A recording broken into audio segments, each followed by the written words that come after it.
نکاح کرنے سے پہلے صرف ابھی رشتہ لگا ہے اور آپس میں لڑکا لڑکی کا فون کے ذریعے ٹیکسٹ میسیجز کے ذریعے بات چیت کرنا کیسا ہے؟ آج جدید دور میں چونکہ رشتہ لگا اور پھر نکاح ابھی نہیں ہوا ہے کہ لڑکا لڑکی آپس میں بات کرنا فون پر شروع کر دیتے ہیں، تو اس کا شرعی حکم کیا ہے؟ جواب: محض رشتہ ہونے سے جب تک نکاح منعقد نہیں ہوتا ہے اس وقت تک آپس میں یہ بات کرنا ان کے لیے جائز نہیں ہے، اس لیے کہ جب تک باقاعدہ نکاح نہ ہو جائے، لڑکا کا لڑکی کا آپس میں گرچہ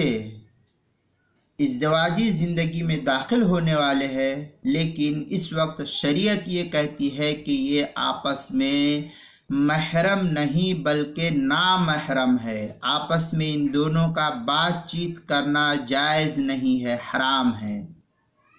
گرچہ بعد میں نکاح ہو جائے، نکاح ہو جانے کے بعد پھر آپ جو چاہے جیسی چاہے بات چیت کریے، شریعت کوئی روک ٹوک آپ کو نہیں کرے گی۔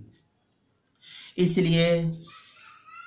نکاح سے پہلے لڑکا لڑکی کا آپس میں فون پر بات کرنا یا ٹیکسٹ میسیج کے ذریعے سے، واٹس ایپ، ٹویٹر کے ذریعے، کسی بھی اکاؤنٹس کے ذریعے، اپلیکیشن کے ذریعے سے لڑکا لڑکی کا بات کرنا جائز نہیں ہے۔ ان کا آپس میں بے تکلف کے ساتھ رہنا یا بے حجابانہ طریقے سے بات چیت کرنا یا پھر اسی طریقے سے گھومنا پھرنا یا ٹیلی فون وغیرہ پر جو بات چیت ہوتی ہے اس کو کرنا یا واٹس ایپ پر چیٹ کرنا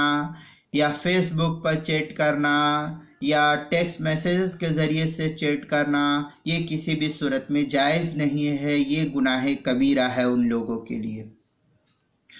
اور جو گناہ جس طریقے سے اجنبی مرد اور عورت کے درمیان بے تکلفی کا ہوتا ہے، جس طریقے سے اجنبی آدمی اور عورت آپس میں کوئی بات چیت کرے اس سلسلے میں، تو ان کو جو گناہ ہوتا ہے وہی گناہ یہاں پر بھی لکھا جائے گا۔ لہذا اس طریقے سے آپس میں جب تک نکاح نہیں ہو جاتا ہے اس سے پہلے لڑکا لڑکی کا آپس میں بات چیت کرنا یہ سخت گناہ ہوتا ہے، اس لیے اس سے احتیاط لازم ہے۔ گھر لوگ کرتے کیا ہے کہ رشتہ لگا اور پھر جو ہے لڑکا لڑکی آپس میں بات چیت کرنا شروع کر دیتے ہیں، یہ جائز نہیں، یہ ناجائز اور حرام ہے، اس سے پرہیز کرنا چاہیے۔ چنانچہ بخاری وغیرہ کے اندر ایک روایت اس طریقے کی حضرت ابن عباس رضی اللہ تعالیٰ عنہ کی کہتے ہیں کہ قال رسول عن النبی صلی اللہ علیہ وسلم لا یخلون رجل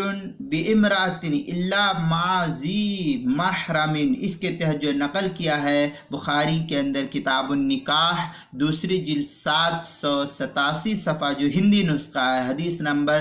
5233 پر، اور مسلم کے اندر بھی یہ روایت ہے حدیث نمبر 1341 پر، الترغیب و ترہیب مکمل اس کے حدیث نمبر 2969، بیت الافکار الدولیہ کا چھپا ہوا نسخہ، اور اسی طریقے سے مصنف ابن ابی شیبہ میں بھی ایک روایت ہے کل شیء من المرأۃ عورۃ حتی ظفرہا کے تحت جو ہے نقل کیا ہے المصنف لابن ابی شیبہ کتاب النکاح 9ویں جلد صفحہ نمبر 502 حدیث نمبر 18008